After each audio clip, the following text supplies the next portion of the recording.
Yeah, I've one little trick I've learned is to ask for them for their consent to record any conversation I get with them, Mhm. even if it's just a quick phone call, because ultimately, when you know their business and you know their market, any conversation can turn into information that turns into blog post. So anytime they're taking time out to meet with me, I can take a 10-minute meeting and turn that into 3 blog posts. Hey, welcome back to Right Media Group Chronicles. We are keeping it real, sharing fresh ideas, and giving you the fuel to keep moving forward. Let's jump in. Welcome to today's episode. For those of you just joining the podcast, we are Right Media Group and specialize in helping marketing agencies scale their revenue. So if you want to learn how to take your agency business to the next level, make sure to stick around. I'm excited to welcome Rebekah Werner, the founder of Unita Marketing. Rebekah, would you mind to introduce yourself and tell us a little about Unita Marketing? Yes, first, I would like to congratulate you for pronouncing it correctly. That is the biggest challenge for Yeah, I most tripped up a people. little bit there. I had a drink and he was trying to come back up. Yes, normally, I have to coach people to remember to pronounce it. You say, you need a marketing consultant or you need a marketing partner. And that's really Okay. yeah, it kind of helps people remember how to pronounce it. But yeah, congrats. That's a great way to start this conversation off. I'm really excited to be here and I thank you for having me. Would you mind to introduce yourself and tell us a little bit about Unita Marketing? So exactly what you do in the agency space. Yeah, absolutely. At Unity Marketing, we are a full service, full scale marketing agency. Really anything you need in terms of your digital online presence or, your physical presence at like a trade show or being able to hand out, business cards and brochures and all of that. We can handle all of that for you. We really love to work with clients from the very beginning when they have like their business idea. We help them even Mhm. name their business. And we, develop all their branding, develop their web presence, including their website and their social media platforms. But everything that we do is through the lens of search engine optimization. So even the way we help you name your business, for example, we're thinking strategically about making sure not only that you show up in rankings online, but that you are clear and concise and people understand what you're offering, even from business name. For example, Unita Marketing, you've got the idea that I'm going to help you with your marketing needs versus just naming it something like Purple Flower. Mhm. But Unita shows a little bit of my personality. My Italian roots, Unita means unity in Italian. So basically what we're doing is we're providing marketing for everyone, regardless of the size and scale of your business. Is that where the Unity comes into play? Yes, and I also just believe deeply that, divided we fall, united we stand and divided we fall, and that we're not all that different, and that, at the end of the day, we're all just trying to take care of our families and Yeah, that's do what's right and do what's best. And so I'm always striving for unity in every aspect of my life, not just professionally, but for me, it's more of an important word now than ever. And I'm proud that, Mhm. that's been our business name for a long time, but it's something I deeply believe in, that we're all not that different. So you have a little bit of Italian roots in your family. Is that where the name making came from? Yeah, yeah, it's the name is a crazy story. I own a small yoga business as well. It's called Unita Yoga. Lovely. Yeah, and so not that far of a reach from Unita Marketing. When I started the marketing agency a few years after starting the yoga business, I really deeply enjoyed the word Unita and enjoyed the branding that we created, and just decided that again that they're not that different from one another. We bring our yoga philosophy into what we do with as a marketing agency, and we really try to give each one of our clients a bear hug approach in both our yoga business and our marketing agency, just making sure that we're all encompassing, meeting all of the needs of each one of our clients. But yeah, the name, I wanted an Italian word because when you're naming a yoga business, it's really hard not to infringe on trademark with all the different Ah. yoga studios around. So I was just, every name I came up with, I thought it was so great. And somebody else had already come up with that name. And I just really wanted something unique. And so I thought, you know what, let me use an Italian word. And that way I don't have to worry about infringing on anyone else's business name. And I'm also representing, where my father's family came from. And my family is, we have a strong association with our Italian roots and we're proud of them. And I love cooking Italian. And one of the fun Really? yeah, Wow. I love visiting Italy. I have to say the food is absolutely amazing. I and love it. I'm not a an Italian chef by any stretch, but I love being in the kitchen. I apply my creativity in the kitchen, and it's kind of a fun side fact is that each one of our clients with Unita Marketing can practice yoga for free with Unita Yoga, which is kind of fun. Okay. Yeah, but then also around the holidays, instead of, your typical corporate gifting, they receive like a home cooked meal, an Italian meal from me. So from me to them, and I Wow. deliver it and, just with so much love That's in nice. I my love heart. that. That's definitely it does feel like that unity in play. That's what we're going for. Yeah. I know that's incredible. And regarding the approach, you mentioned the bear hug, as you like to say.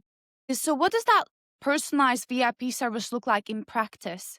Wow, it's all encompassing. Uh-huh. We only onboard one client at a time Uh-huh. because that's the only way that we've found that we can really give the curated approach that's so important to the foundation of our agency. So when we take on a new client, before we even take on the new client, we make sure that we're a good fit for that client. We meet with them and just feel them out for what they need, Hmm. combined with before we even meet with them, we kind of see what they've got going on and kind of identify some areas where we could be of help. And we take that meeting just as an initial discussion of where their pain points are versus where our recommendations are and try to get us on somewhat of the same page. And then we follow that first meeting with a second meeting that's a custom curated proposal that, I mean, it's literally tailored specific to their needs. I don't have one client that has the same package or proposal as another. Every single client's completely unique Okay. in Yes. the onboarding experience and the implementation and the ongoing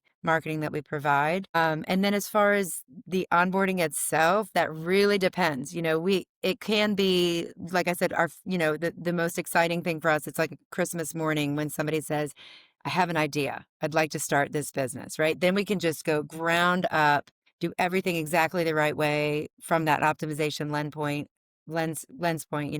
But then also we inherit clients who have just a tangled web of a mess.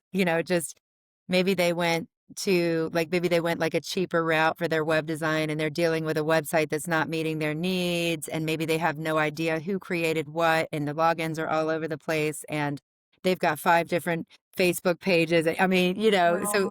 sometimes we're untangling messes, and I would say oftentimes, not really sometimes, and usually somewhere in between, where they're like, "Oh, I've got a little bit of this and I lost that and I don't know where that is, but yeah, this website's okay, I think, but it's not really showing up," and we just take it depends on where we're starting as far as the onboarding goes. And some of our clients want different levels of involvement. So sometimes there's more of a training component, particularly with Mhm. restaurants and bars that we work with. They have people in-house who can kind of take over, but we just need to kind of fix everything, get everything laid out for them on a silver platter. This is what you need to be doing. And then we train their team to handle their ongoing marketing needs to keep it all in-house and keep their overhead as low as possible. And then other clients who, within 3 to 6 months are so busy that we can't even get a response email from them. And we're handling Yeah. 100% of all of their, it's just everything in between. So it really just Yeah. depends. No, like, yeah, we briefly touched point as well how important that client communication is, especially as soon as they've been onboarded. You do need information. You can't just go off and shoot all the advertisement on your own accord. You do need some kind of you need to know about your target audience, who exactly it is that they're wanting to speak to. So I do understand how important that client communication is. In regards to, obviously, you mentioned you have every client onboarding is different because I think it depends on what type of service each business has. So it's like you mentioned to me previously, you have such a range of service and we'd be here all day just trying to list them out.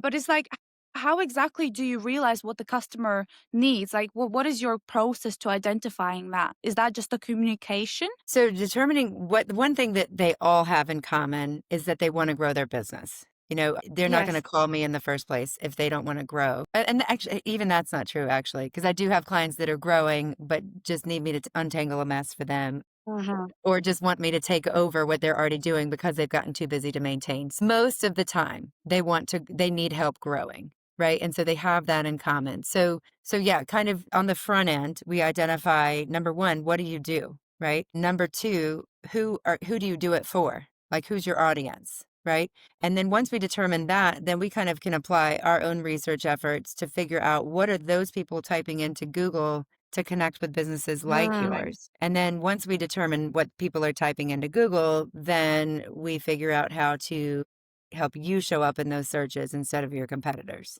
So it's kind of we start with client communication, we combine that with a little bit of research, and then we further communication with the client. There's a middle layer too. Like once I've done all my research, I kind of create a strategy and then I go back to the client and say, how am I doing? Does this all jive with everything you're doing? This is my best, but I'm not inside your head just yet. I'm trying to get inside your head.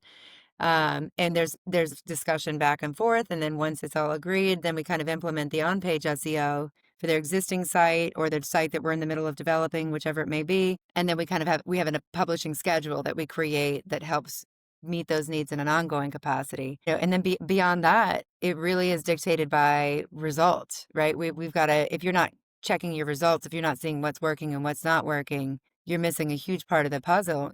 So what we do is we report to our clients what we found in their reporting, and we take all the numbers and all the charts. We send them over, of course, but we actually translate those reports for the clients, help them understand what they're looking at and what conclusions we've drawn from those reports, and make sure that they're comfortable with us implementing the changes that we recommend. And that's kind of how we just continue on Mm. working with these clients and continuing the communication. I'm gonna challenge you a little bit if that's okay, Rebecca. Or So if you're in that situation where you need to have that final confirmation from your client, but unfortunately you're struggling to get on a call with them or any sort of communication, what do you do? What is kind of like your steps in the process then? Because you need an answer, isn't it, in order to launch and to get results for the client.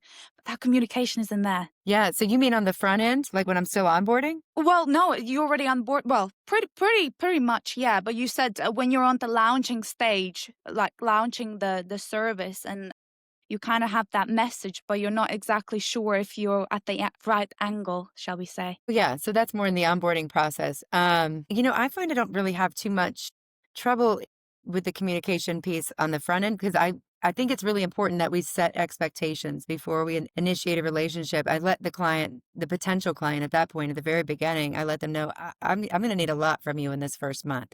I'm going to need a lot of information. I'm going to need a lot of feedback. And if you know that this is not a really busy time of year for you, that perhaps we wait a month or two to initiate this relationship so that you're not investing in something that you don't have time to invest in, right? I don't want you to financially invest and then have it wait, right? And drag it out. I really don't have a lot of trouble on the front end typically. When I tend to have trouble is when they're getting results and they're really busy and we're trying to continue working. That's when we really have a trouble with communication. And we call that something we have a few clients that are just, we've been working with them for 3 years at this point. They trust us and they literally, I think they look at the content they just glance through it, make sure, and they don't even reply to us. So we've changed our language from those clients to say, please don't hesitate to let us know if you'd like for us to make any changes. We plan to move forward in the following capacity. We just inform them and they will let us know if they have an issue, right? But even that response of looks good, I mean, some of our clients just don't have time. They're just not, they're Yeah. just, and they But trust I us. would even say that sort of client not communicating is, yeah, I know you got it under control. I'm going to leave it to you. I know you're going to achieve me results. So that's a sort of good ending. I know you still want that communication, but that's kind of like they trust you. So in my Yeah, and opinion, and again, even that is agreed upon. So everything like yeah. that, every aspect of each client relationship is unique. Most of our clients reply to us in some capacity. It is very normal for us to have to send reminder emails and things of that nature. I would say 85% of our clients respond to us, right? Or we do not move forward. We just keep hammering them and just saying, hey, we can't move forward. The language gets a little more urgent. The first email might just be like, hey, let us know when you get a chance. And then a week later, it might say something like, just, we can't move forward with this. And then if it's the day before we're supposed to go live with something, we might say, we'd like to go live with this tomorrow, but we are waiting for your approval. And maybe the subject is pending approval, time sensitive, something like that. So that's kind of how we encourage the communication. But we've actually found we have about 10% of our clients who ignore all of our emails. And the day before something's supposed to go out, we send everything 2 weeks ahead. We give live links 2 weeks before we push to socials. Any content development that we create, we give 2 weeks for them to review before we make it live. So everything's always 2 weeks ahead. And then we always give them the next topic, asking, do they want to weigh in? Do they have any notes? Everything always 2 weeks of response. But if we get to that day before we're taking a live link to socials and they still haven't responded, we find that just a quick text message that says, hey, we're pushing this to your socials tomorrow. Will you please take a quick look and make sure you're comfortable? All you have to do, a thumbs up from you denotes we're ready to go. And they'll thumbs up that post. They'll thumbs up that text. I see. It's such a funny thing that it doesn't take any longer really to hit reply and say, looks Yeah. good, but we get better response rates through text. We don't like to communicate primarily through text. It's less professional. I like having a record via email, but I do find when you're under the gun and you know that the client wants you to stay on track and you know they're just really busy and bogged down, at that point, we just give them one piece, that says like, hey, will you take a look at this live link? Thumbs up. We move forward. Yeah, that barely like any effort to do, isn't it? Just to put a thumbs up on it. But we all know like how busy founders get as well. And who is it that you primarily deal with in with your clients? Is it the founder or is it somebody else in the team? It's the founder. It is the founder. Yeah. Yes, So we deal primarily with I'm not owners. Yeah. surprised. Yeah, yeah. You're a founder yourself, so you must know how busy things can get. But yeah, my team, they'll send me an email and ask me to take a look at something without a link, and I write them back and say, "You've got to send me the link." We're talking 100 emails a day Wow. here. You've got to send me the link. I'm not going to go looking for it. And I communicate that to my team. We've got to spoon feed them Hmm. minimal information. We never send 2 blocks of content at once. Just there's a live link and a block of content once every 2 weeks for them to take a look at. And they have 2 weeks to look at it, and that works well. We used to communicate with them weekly, with a live link and then a block of content the next week. And I'm like, no, let's keep it to once every 2 weeks. They can take their time looking at it. We can send the same email a week later if they haven't heard. So we've learned to kind of minimize communications because of how busy they are, but also manage their expectations going into the relationship. Like at this first month, I am going to bother you. I'm going to bother you a lot. And if it's not a good time for me to bother you, then let's not begin because I'm going to bother you. Yeah, I think it's very wise to have that communication in the beginning, setting the standards of what is expected from them in order Mhm. for you to achieve the results. Because I'm sure we've all been there from the beginning where things just don't go as planned, and because we didn't set that standard, unfortunately, we lose a client later down the line because there wasn't any effort put in from their side, which is why you couldn't achieve the results you could have potentially. Right. Right. Yeah. I've one little trick I've learned is to ask for their consent to record any conversation I get with them, Mhm. even if it's just a quick phone call, because ultimately when you know their business and you know their market, any conversation can turn into information that turns into blog post. So anytime they're taking time out to meet with me, I can take a 10-minute meeting and turn that into 3 blog posts. You know what I mean? Yeah, Yeah, because they that's just a good share approach. Yeah. they share pain points, they share, like, industry trends without even realizing what they're doing. They're giving us more information than we because they're calling to impart something to us that we did not already know, right? Otherwise, they wouldn't be bothering to call us. Mhm. So anything new, I'm gonna record it, and I'm gonna use it. No, that's a good approach. Like hats down to you for sure. So in regards to your team, I think we touched point a little bit that your daughter is a designer in your team Yes. as well. So how do you think that unique dynamic strengthens your teamwork? The dynamic meaning working with family members? Yes, yeah. Yeah, it goes even deeper than that. My daughter works from her apartment across town. My husband works for the company from this desk right here. 3 feet away. So we are literally 3 feet apart all day long, and Yeah. he's our CTO. So that dynamic is very different than the dynamic with my daughter. The dynamic with my daughter is fabulous. We get to, I mean, how many moms of 22-year-old, 23-year-old, young adults get to interact with their daughter on a daily basis? You know, I know, right? it's Thinking of that. incredible. Yeah, and I mean, I'll be honest, I didn't have, she didn't have any plan of working for the company, and I didn't have any plan of hiring her. We brought her on as an intern in January to give her experience, and she loved the work so much, and we loved having her so much that we kept adding more and more to her intern plate, right, which quickly turned into a full-time position. By the time she graduated, she was buried in work, and she's just eating it all up. She just absolutely loves the work. She thought she was gonna be a full-time web developer.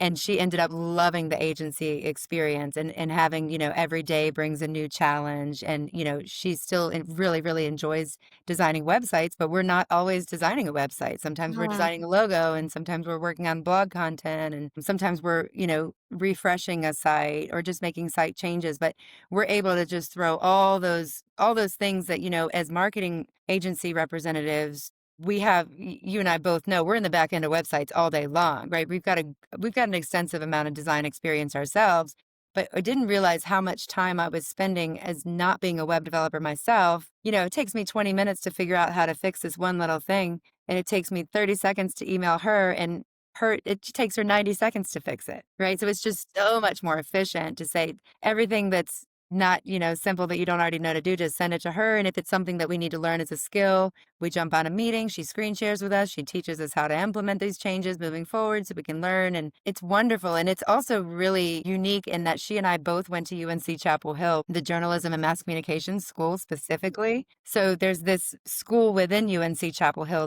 there's a focus of marketing and advertising, which is where I focused, and she was in the web design concentration. So we both have these unique concentrations which work really well together, but we both have this journalism and mass communications background where, I mean, I think it's either number one or number two consistently for the last 10 years in the entire world. I mean, it's a phenomenal Wow. school. And so I, Yeah. I graduated feeling so well prepared, and having her come in with it's amazing how it didn't really change that much 20 years later. Yeah. She's feeling really well prepared, and we have some of these same viewpoints of, for example, if you made one grammatical mistake, it was an F. You would get a 50 on an assignment, Wow. any assignment in the journalism Very high standards then. because it's, write it 10 times, double check it 20. Like, it was just, that's the standard. And if you're making a grammatical mistake, you're not doing diligence. And so that's how we have to be. We have Mhm. policies built into our agency where nothing goes to a client unless it's gone through two sets of eyes. So one person creates it and two sets of eyes see it after that. I can see you're very proud that your daughter walked in your footsteps. Yeah, on her own. It was not her plan. Really? She went to UNC Chapel Hill as a freshman thinking she was gonna be a pediatric orthopedic surgeon. Wow, that's a completely Just different approach. She just moved over, she moved to the journalism school thinking, okay, she's always been a writer. Journalism, more like she was thinking maybe she would do some reporting pieces, definitely a novelist at some point, and then she took this web design class, which is, I took it too, and I got through it. She took it and lit a fire under her where she just Oh, wow. developed a love that she never would have known was there had she not taken that class, and never looked back. This is 100% what I'm gonna do for the rest of my life. I love it. Yeah. I mean, I hear many business owners struggling with talent acquisition. I mean, you were really lucky. I mean, your daughter walked in your own footsteps, so you know like what she'll provide will be great because your own standards as well. It's not just because she's your daughter. She finished same is a university. Yes, it's called the University of North Carolina at Chapel Hill. It's referred to, affectionately over here as UNC Chapel Hill, and Mhm. they're really well known for their basketball team. So everybody in America knows them because we've won the national championships a bunch of times. Yeah. So, yeah. It must be great for you as well to have obviously your daughter on. What is her plan long term? Is she thinking to stay with the agency and just grow there? Hope so. That's the plan for now.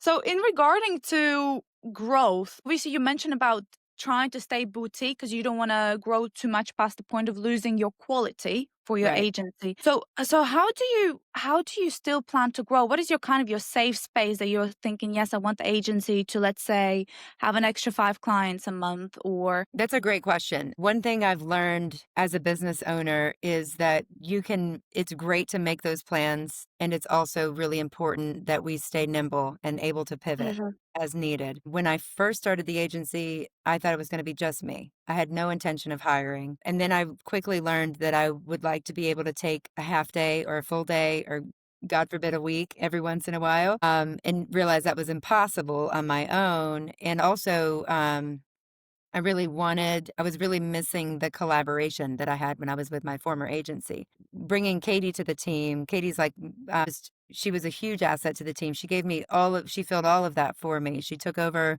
quite a bit of the implementation. She provided that collaboration as needed. And she and I both can take a day as needed. You know, we both have families. We're both moms. She has 2 kids. I have 3. Obviously, my kids are much older and need a lot Yeah. less of my time, but it's still, I don't know if you have kids, but top secret, it's still a lot of work, even when they're older. You're still, they're still really involved in their lives. It gave me such joy to be able to provide a position for Katie where she has not just flexibility on paper. Where a lot of jobs say that they're flexible, but if you need to go to the dentist or go take your kid something at school, she doesn't need to call and tell me about that. Like, I'm talking real flexibility where we just get the job done, you know, where it's just work whenever you can. Let's make sure we're taking care of our clients. Make sure you show up to meetings that we've scheduled and we're going to be okay, right? That kind of flexibility. I love the format that we've all worked within, where we work within the time frame that works best for us. It gives that ultimate flexibility as moms who are really active participants in our family to be able to take vacations, to be able to take field trips, to be able to go to the dentist without apologizing to anyone for caring for our family. So that's kind of what inspired me to bring Katie to the team. And I was intentional about bringing, like, I wanted to empower women. I was like, hey, let's bring a strong marketing. Came to us with 20 years of marketing experience. So there wasn't a whole lot of like marketing training. Of course, there was Unita Marketing where, this is how we're going to do things here. But yeah, she's got that marketing brain already, which was just fabulous. And I could really rely heavily on her from day one. And after hiring Katie, I thought, okay, that's it. That's it. Right. Then bringing Zoe on as an intern, I thought, oh, this is great. All this work that I was outsourcing before, if we bring her in full time, we don't have to outsource. And wouldn't that be incredible? And we need, any agency which I would say all agencies, we're trying to keep up with trends and technology and all that's changing. So bringing somebody young into the team was just a no-brainer. Having that fresh influx of young information, all that she knows about social media, all that she knows about AI, all these tools, project management platforms, just all kinds of fresh information that she's coming from the university with has just injected the team with all kinds of new info. So she was a no-brainer as well. And my husband kind of came on in the same capacity. I was outsourcing my domain hosting, all my IT management, like, all my email workspace issues, all that techie stuff that's just a totally different side of your brain. That's his side of the brain, right? That's how he operates. Wow. So So did he he's already been in have the knowledge in the industry? So it's kind of like it's like a puzzle and you have all the pieces just finally fitting in together. It's just Right. incredible. Right. So it's kind of like before it was all working because I was using outsourced tools. And now it's just like I can't imagine any piece of the puzzle going away. But at the same time, I do feel like at this point we are all encompassing. So the intention was never to grow and grow and grow. And that's still not the intention. However, my intention is to help small businesses grow. So potential clients come to me looking for help. My goal is to never say no, right? To be able to say, yes, we'd be happy to help you. To manage our workflow, it might be a month or two until we can get started, but my goal is to never say no. So if it required to bring on new team members at some point, I'm not, I've learned to not say never, right? It's not my intention, but at the same time, I want to be able to do whatever the company needs. So we'll kind of see. You have to check back with me in a year or so. Yeah, you want to stay open-minded from what I gather. Exactly, exactly. Yeah, No, that's great. I mean, it's the same thing like you said, like you started on your own and you thought it's only going to be you. And then suddenly your family slowly but surely like gets onboarded into your team as well. So never say never, right? right, exactly. You never know what's around the corner. So in regards to obviously you mentioned that it'd be great to take on more clients, even though, like with the deliveries as well. Do you use automation to get rid of some of the more manual tasks that take time to improve your efficiency as well? We are looking into project management tools right now to Okay. help streamline just our everyday operations. And I do think that we are not utilizing all that we could be. So I've got my husband on that. That's his side project right now Ah, okay, I see. is feeling, how we can streamline our operations through automation. Right now, our workflows are working for us really well, but it's a little bit tedious in that, like, when I'm updating one piece of content, I have to update it in three places. So when I'm saying this live link is now approved, I'm having to say it's approved in three different places versus I update it here and it automatically updates to the other two. And that extra 15 seconds, 15 times a day, it adds up, Yeah, of course. Yeah, it's right? it's still that kind of manual concept there, even though you have these workflows in place to automate certain things. So, what type of workflows are you currently implemented into your business that are like literally a time saver? What kind of workflow? Kind of speaking like the operations side of things, is that what you're talking Yeah. about? Yeah.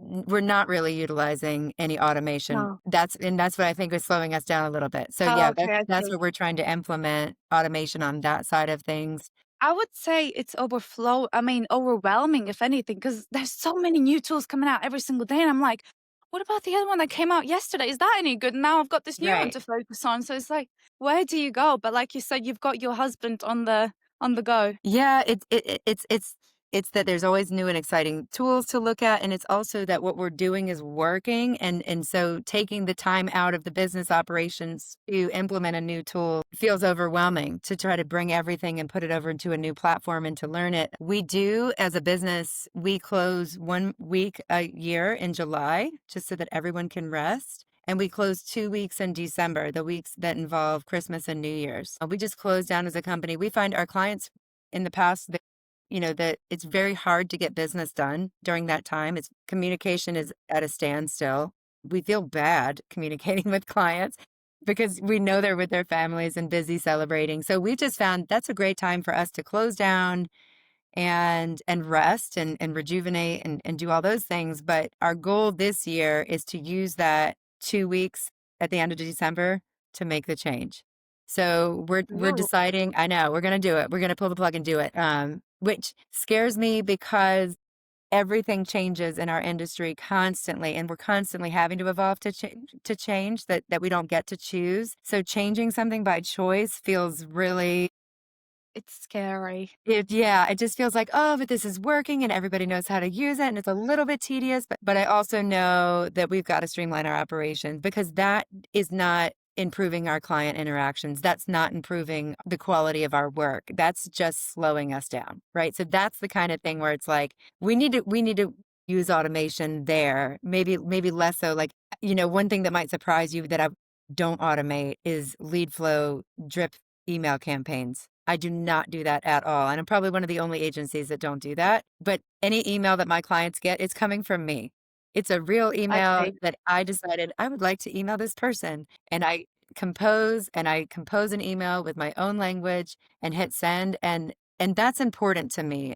To me, it's if I say I'm going to be boutique and custom curated and, every client is VIP, I don't want them receiving automated emails from me. I don't want Mhm. them receiving copy and paste emails. I want them to receive me and my attention. And likewise, because of the way we onboard with such zest, I would say, with just all encompassing. I mean, it is so much to onboard a new client to Unita Marketing's workflow. I'm not going after 10, 20 new clients a month. That's just not the Mm. volume that I want. So I'm nurturing real relationships. So the way that we get new clients is not by sending out mass emails and, with a bunch of follow-ups every 2 weeks, every 1 week, every this and that. I know how to schedule those, and when my clients ask me to do it, we talk about, depends on what they're looking for, but what I recommend is that you get in front of your clients and you build real relationships when you're in my kind of industry where it's quality over quantity. We're able to get to know people and really see, sometimes I get to know people and they don't need anything from me. They're already working with someone or they just want to pick my brain and get some ideas. And I'm happy to give away information to them because I genuinely care about people and just helping them grow. And then they need something down the road and maybe they think of me and then maybe they call me and ask me to help them with whatever it is. But just getting in front of the kinds of clients that we want to bring in and building that relationship with them so that when they are ready to move forward with an agency, maybe they think of me. Um, and I'll send them an email once in a while, but yeah, it's a very different way of doing business. Yeah, no, for sure. Especially nowadays, I'd say, because I mean, like, I spoke to this other agency owner, and he mentioned he sends out 10 also hyper personalized emails. He doesn't believe in the cold email outreach because it hasn't worked for him, unfortunately. And my kind of answer to that, or question really to you, Rebecca, is what are the responses you get? Because I know it's hyper personalized and they might have a connection with you, but as we discussed, business owners are also very busy. So it's like, do they still have a time even though you have that hyper personalized email? Do you still get good responses? Yes and no. What I've Uh, learned is I do not want to enter a relationship with someone who does not want to enter a relationship with me, right? So, okay. and the way we partner with our clients, it is a partnership, where I'm excited, you're excited, we're going to work together, right? It's not um, it's nothing but that. So just like any other business, it's all about meeting that person at the right time when they're looking for the services that you offer, right? That's the definition of search engine optimization. I don't know what it is in Merriam-Webster's dictionary, but what it really is connecting the person with your business at the right time when they're looking for your business online, right? So those emails are the same way. When I meet somebody at a networking event, for example, and I enjoy speaking with them and I like their personality and I feel like we would be a good fit, right? I feel like I could actually help that person, right? Then before I even send an email, I go and check out what they're doing. If I see that they're blogging every week or two and they're pushing to their socials and they've got like a really good their website's optimized and all that, I'm going to send them an email that says, "Hey, your online presence looks fantastic. Feel free to share any of your secrets with me and please tell whoever's doing this work for you that they're doing a great job. It was wonderful to meet you. Let me know if I can help in any way." Right? Just genuinely from the bottom of my heart, you don't need me, but if you ever do, please feel free to give me a call. Sometimes I look at these clients, that potential clients that I meet, and it's really, really bad, right? I mean, it's really bad. And so then What do you say then? You can't say, "Oh, it looks brilliant." exactly. So then the email is a little bit different, right? Then the email might be something like, "Hey, I really enjoyed meeting you today. If you are ever considering a new website or if you want any help with your social media, kind of more specific, like, here's some ways we can help you, right? I'd love to sit down and talk with you. Here's a meeting invite link, blah, blah, blah." That kind of, a nice little closing. Either way, whether we ever see one, whatever, something nice. And typically it's somewhere in between where they've got like a little bit of here, a little bit of that, like a decent site that I could maybe work on, work within the framework of. And then it's just, "Hey, I really enjoyed meeting you. If there's anything you ever need, please feel free to reach out. Hope to see you at the next event on blankety blank date," or whatever it may be. Just kind of initiating that relationship, recognizing that's probably a great client for me. But at the same time, I'm not going to be one of those people because I don't know about you, but like my inbox is full of people trying to sell me stuff all day long. And I just, Fortunately. yeah, it's not that we're not looking for new business. It's not that we're not open to new business, but we are pleasantly busy and we are okay. And I'm not churn and burn. That's not what we're doing here. We are forming Real relationships as real well. relationships and partnerships. And, I never want anyone to feel pressured to enter that relationship. I want them to come in, arms open, eyes open, feeling great about it from the beginning, middle, and, hopefully there is no end. Unfortunately, I think we are now in an era where buy from me, this is the services I provide, no longer works, just because, like you mentioned, our inbox is already full enough. We're not interested in another service, but you talk about what you can provide. That approach, unfortunately, strategy, I think that's gone out of the window nowadays. You need to have a value proven approach, something they're interested in, something you provide for them. Otherwise, or educational content. Otherwise, you're just not going to stand out from the rest of the people in the inbox. Yeah, we have worked really hard this year on that was something I was committed to doing this year and we're doing a pretty good job of it, I would say. We've got some room for growth, but providing more educational content. We've gotten really serious about our blogging where we're actually giving away really valuable information in our blogs. We've What are you created giving away? Let's tell for the audience. Maybe they're interested. yeah, just unitamarketing.com, Mhm. unity with an A instead of a Y is the Unita marketing.com. If you go to our blog, you'll see all kinds of information about how to help you rank better online. Most of it's through the lens of search engine optimization, but some of it's more general. Everything from implementing SSL to making sure your site's secure to local searches with Google My Business, which are now Google Business profiles. But Wow. yeah, No, that's awesome. Yeah, we'll definitely link the websites below as well, so they obviously can go to the right place. yeah. And for the anybody who's watching this who's local to the North Raleigh Wake Forest area, I'm starting an educational series in November where I'm actually going to be teaching people in person. We're going to do a series of 4 1-hour workshops. We're going to cover everything so that they could potentially, I want them to have like an overall lens of an entire marketing scape for their business. I'm calling it Marketing Blueprint. I believe it's still in works, but yeah, committed to like that, actually teaching local business owners how they can help themselves and how also where you shouldn't help yourself. Like there's certain areas where you should not do, for example, your logo and web design. That is an area where you should not do it yourself, and your SEO strategy, probably not do it yourself. But the implementation, maybe you can do that yourself and save some money, right? So there's certain ways. What can you DIY? What can you not DIY? And how to measure results, all these little things. I'm just giving it all away. I And what mean, the these workshops sound absolutely incredible. When are you going to be launching them again? hopefully mid-November. It's still in production right now. I just sent over another email this morning to the team who's promoting, and I'm letting them know, hey, how does this look? So it's not too official yet, but I did just come up, with the outline, the dates and all that. So I wish I had that completely ready for you. By the time this podcast goes live, I will have all the information. I'd be happy to send that to you.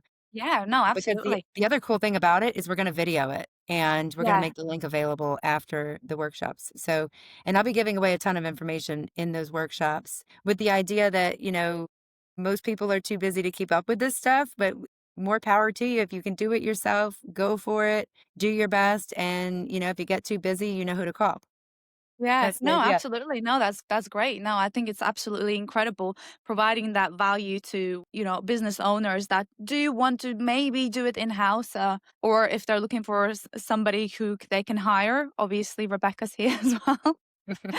So looking ahead, obviously in the next 6 to 12 months, what is your plan with the agency? I mean, we touched point a little bit on that educational content that you're really trying to get that out there and making sure that you come across as the lead or you're providing value to business owners. And a little bit on workflows. Is there anything else in the books for you, Rebecca? Yeah, we're working right now. We're in development of a portfolio section of our site.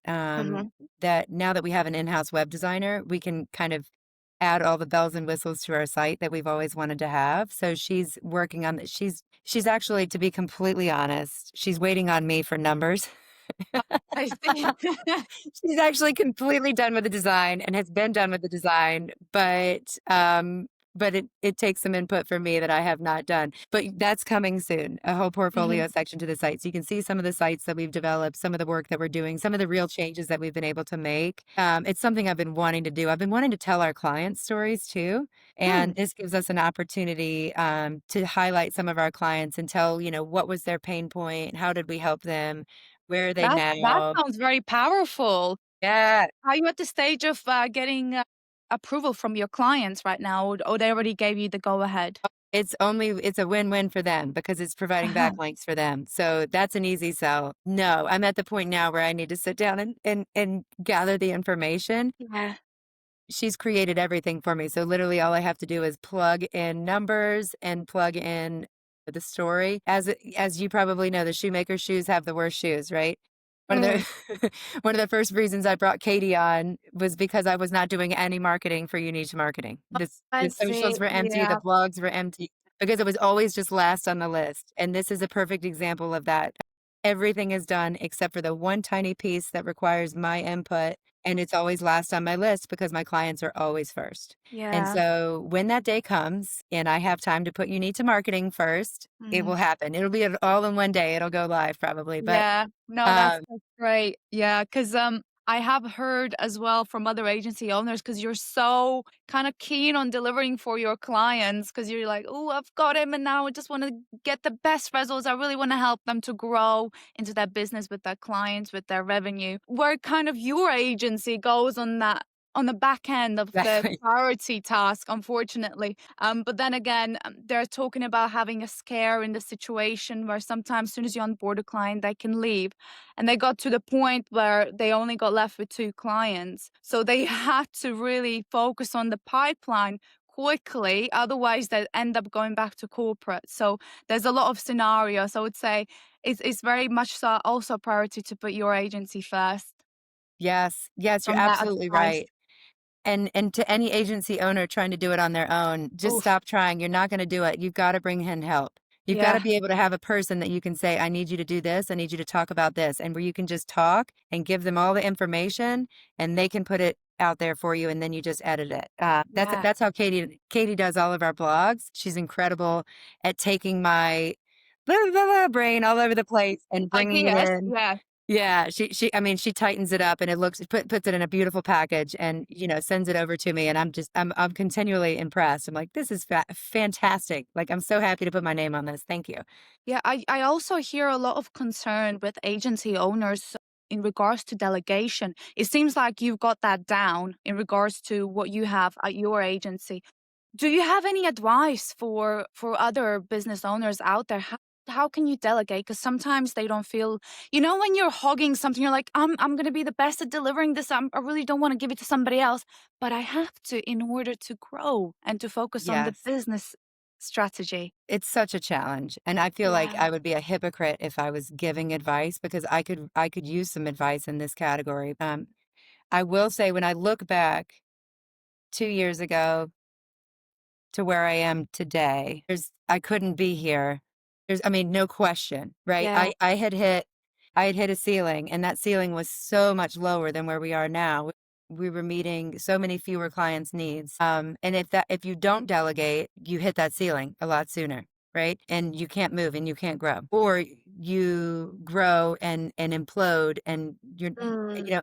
I always look at it as like most of us, we've waited tables. Many of us have waited tables, right? And so you're carrying these trays and you just put one more thing on it and the whole thing falls, right? And that's how it feels as an agency owner is like you want to do everything yourself. Of course you want to do everything yourself. That's the only way you could be 100% certain that the quality is there is if you're doing it yourself. But the reality is if the whole tray can fall, right? So what you learn to do is you load the trays and you delegate who's carrying what tray. And our job as agency owners is to make sure that nobody's tray is too full, right? I love that analogy. It's Yeah, great. so it's, we're not trying to carry everything, but we're deciding who's carrying what. And what I try to put on my tray is exclusively things that are, I'm the last set of eyes, right? For everything, right before Overseeing I'm that everything. last Yeah. set. So before it goes to a client, I've had eyes on every single piece of anything. And if we grow to a point where I can't look at that much, then that's our stopping point because that's where I'm unwilling to compromise. I need eyes on it. If I haven't seen it, I don't want it out there because my name's on it at the end of the day, Mhm. right? Yes, of course, yeah. Right. But do I need to be the first set of eyes? No, I don't. I don't need to be the first set of eyes. So there can be an editing process that goes on without my knowledge and where the challenge for optimization is, once you've got this SEO brain, getting your team to have the SEO brain, that's a little bit of a challenge.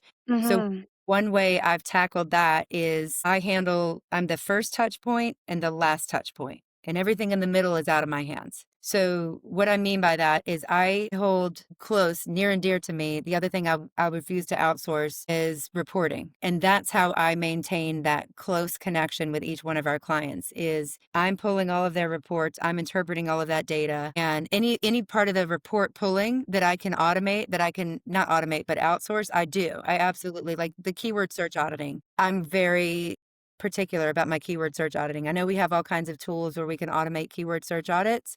And I use those tools as a quick snapshot for trends, but we manually pull the keywords that matter most to our clients. We manually pull them so we can see not only what number we're showing up in organic, but also where we're showing up in Google business profiles and also how we're showing up.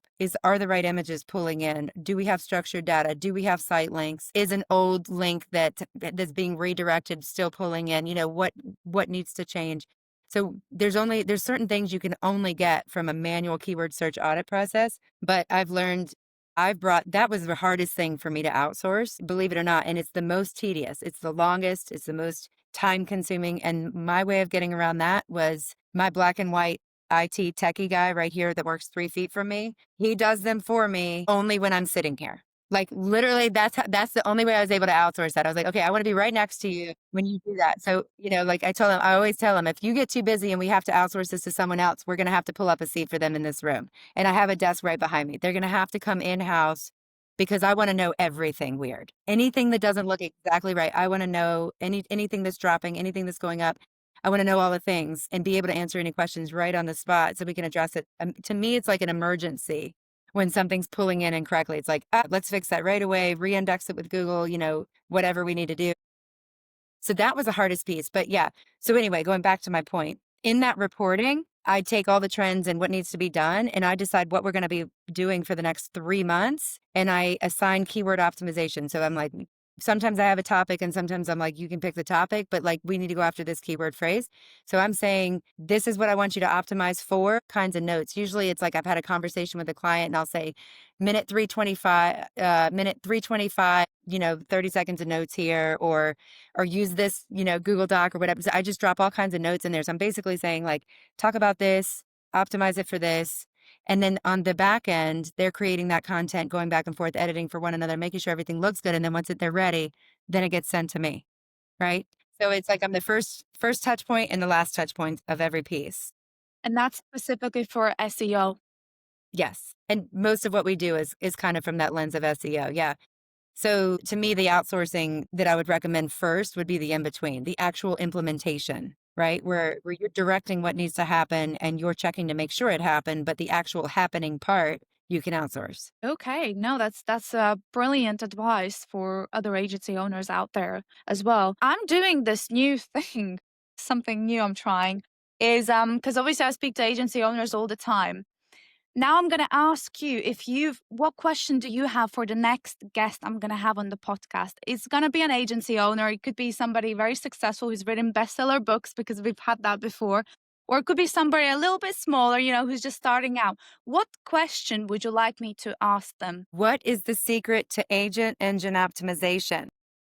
Okay. Okay. No, fair enough. I'll let you know when they answer that as well. So you can keep posted on that Yes, please. video. Okay. No, that's awesome. So it sounds like you've had an incredible journey, like so far. If you had a magic wand, hypothetically, that you could get rid of one thing that's slowing you down from achieving your goal in the next 6 to 12 months, what would it be? Ooh, that's Yeah, a, it really makes you think that one. I think it'd be the operations piece that we talked about, speeding up the workflow, the part that has nothing to do with the quality of what we're delivering to our clients that's bogging us down, Hmm. speeding that piece up. I think that's going to be a huge driver for us. Sort of implementing that automation, perhaps utilizing that AI. The project management automation, Mhm. yes. That piece of, that we're still holding our clients near and dear, and closely reporting and planning, and the strategy and the content development is all very hands-on, but the actual communication between the team and how we go through all the steps of that process, cleaning that up. I think that's going to be the key for us. Yeah, incredible, incredible. Rebecca, if people wanted to find you or learn more about your services, where could they look? Probably the best thing to do would be to go to the website, unitamarketing.com. It's UNITA marketing.com. On there, you're going to learn about the team. You're going to learn about all the services that we provide. There's contact forms all over the place. You'll see my email address, my phone number, all that good stuff. You could contact us whichever way works best for you. Okay, awesome. Thank you very much for joining this podcast, Rebecca. Thank you. It was a pleasure.